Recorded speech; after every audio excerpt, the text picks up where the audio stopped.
This is Joe Warren for Pro Riders Web TV.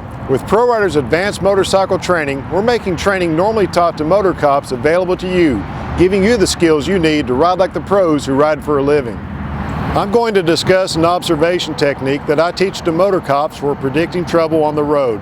This method is a simple way to truly watch what is happening around you, predict what can happen, and how you plan to avoid it, and then quickly and precisely execute that plan.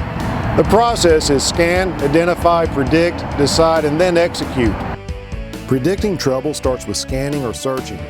When you're riding down the road, you're looking ahead, behind, scanning 360 degrees, looking for anything that can enter your lane or cause a problem for you.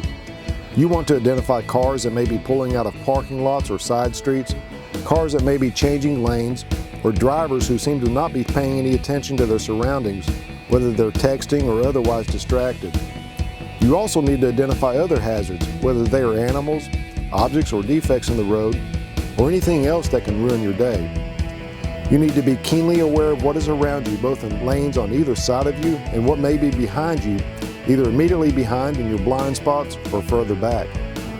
Constantly check your mirrors, as much as a glance every 2 to 3 seconds.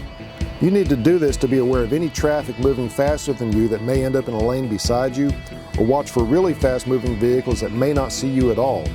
If I identify a problem in my immediate area ahead of me and decide that my best move is a quick lane change, I may not have the luxury or the time to check and double check over my shoulder before I execute that lane change. But if I've been scanning both ahead and behind myself that often, I have a good idea if my escape route is clear or not and can just focus on making my move.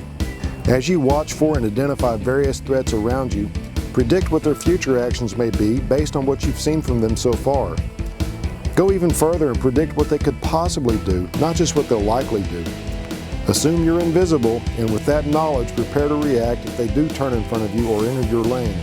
Because quite frankly, if you're on 2 wheels, you might as well be invisible to many drivers on the roadway. Based on what you've seen and identified to this point, and if you believe that a driver could turn in front of you or violate your right-of-way, you have to decide what your best course of action is, whether it's a swerve to avoid, an emergency braking maneuver, or just simply altering your speed up or down to throw off the timing of that dog nipping at your heels. Once you've identified a threat near you and decided that based on what you see you've got to do something now, confidently execute your plan of action, whether it's a quick braking action, a swerve to avoid or a lane change, or a combination of evasive maneuvers. Just remember that beforehand you need to learn and then practice all of your evasive maneuver skills and practice them often. Subscribe to Pro Rider Motor Skills on YouTube or go to ProRiderMC.com for more videos and training tips designed by motor cops but made available to everyone.